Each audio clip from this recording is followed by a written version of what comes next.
കേരളത്തിന്റെ 21 മുഖ്യമന്ത്രിമാർ ഭരിച്ച 60 വർഷ കാലത്തിനിടയിൽ കേരളത്തിന്റെ ആകെ കടം 1.75 ലക്ഷം കോടി രൂപയാണ്. അത് സഭാരേഖയാണ്, ഞാൻ വെറുതെ പറയല്ല. എന്നാൽ 2014 ശ്രീ പിണറായി വിജയൻ മരിച്ചു മുതൽ 2025 വരെയുള്ള കണക്ക് RBIയുടെ റിപ്പോർട്ട് പ്രകാരം 4.3 ലക്ഷം കോടി രൂപ എന്ന് വെച്ചാൽ ഇപ്പോൾ അത് ഏകദേശം 5 ലക്ഷം കോടിയുടെ മുകളിലായിട്ടുണ്ടാവും. 60 വർഷക്കാലം കേരളത്തിന്റെ വിവിധ മുഖ്യമന്ത്രിമാർ, 21 മുഖ്യമന്ത്രിമാർ, വിവിധ പാർട്ടിയുടെ മുഖ്യമന്ത്രിമാർ ഭരിച്ചിട്ടുള്ള കേരളത്തിൽ ആകെ ഉണ്ടായിരുന്ന കടബാധ്യതയേക്കാൾ 2 ഇരട്ടി കടബാധ്യത 10 വർഷം കൊണ്ട് സഖാവ് പിണറായി വിജയന്റെ കാലത്തുണ്ടായി. ശരി, അതിനനുസരിച്ചുള്ള വികസനം കേരളത്തിൽ നടന്നു. ഞാൻ ചോദിക്കട്ടെ, ഉമ്മൻചാണ്ടി 5 വർഷക്കാലം മാത്രം നിങ്ങൾ എടുക്കും. വിഴിഞ്ഞം പോർട്ട് പോലത്തെ ഒരു പദ്ധതിയെ ഉമ്മൻചാണ്ടി സാർ മുന്നോട്ട് വെച്ചു. അതുപോലെ പുതിയൊരു പദ്ധതി പിണറായി വിജയൻ മുന്നോട്ട് വെക്കാൻ വേണ്ടി കഴിഞ്ഞു. കൊച്ചി മെട്രോ ഉമ്മൻചാണ്ടിന്റെ കാലത്ത് മുന്നോട്ട് വെച്ചു. കോഴിക്കോട്ടോ തിരുവനന്തപുരത്തോ പുതിയ മെട്രോ നിങ്ങൾക്ക് മുന്നോട്ട് വെക്കാൻ വേണ്ടി കഴിഞ്ഞു. കണ്ണൂർ എയർപോർട്ട് ഉമ്മൻചാണ്ടിന്റെ കാലത്ത് മുന്നോട്ട് വെച്ചു. കേരളത്തിൽ മറ്റെവിടെയെങ്കിലും പുതിയൊരു എയർപോർട്ട് ഉണ്ടാക്കാൻ നിങ്ങൾക്ക് സാധ്യമായോ? ആർട്സ് ആൻഡ് സയൻസ് കോളേജ് 36 ഞങ്ങൾ കൊണ്ടുവന്നു. 36 government college, arts and science college government തലത്തിലോ എയ്ഡഡ് തലത്തിലോ കൊണ്ടുവന്നു. ഒരു പുതിയ ഗവൺമെന്റ് കോളേജ് കൊണ്ടുവന്നത് SK സജീഷിന് പറയാൻ കഴിയും. ഒരു പുതിയ ഗവൺമെന്റ് കോളേജ് 2 വേണ്ട, 1 വേണ്ട, ഞങ്ങൾ പുതിയ 2 സർവകലാശാലകൾ കൊണ്ടുവന്നു. എന്നാൽ ഒരു പുതിയ സർവകലാശാല, ഡിജിറ്റൽ യൂണിവേഴ്സിറ്റി എന്ന് പറയുന്ന 100-ൽ താഴെ മാത്രം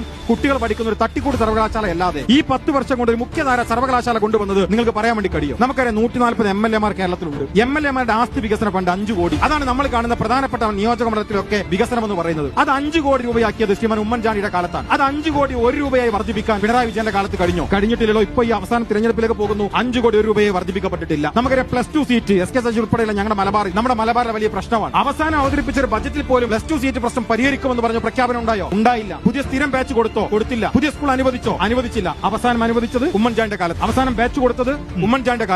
അപ്പൊ എന്ത് വികസനം നടത്തി എന്നാണ് നിങ്ങൾ പറയുന്നത്? ഞാൻ പറയുന്നത് EMS മുതൽ ഉമ്മൻചാണ്ടി വരെയുള്ള 21 മുഖ്യമന്ത്രിമാർ ഭരിച്ചിട്ട് ഉണ്ടായ കടത്തിനേക്കാൾ ഇരട്ടിയിലധികം കടം ഉണ്ടാകുമ്പോൾ ആ കടം ജനങ്ങൾക്ക് എന്ത് ഉപകാരപ്രദമായി? അതാണ് ഏറ്റവും പ്രധാനപ്പെട്ട ഒരു കാര്യം.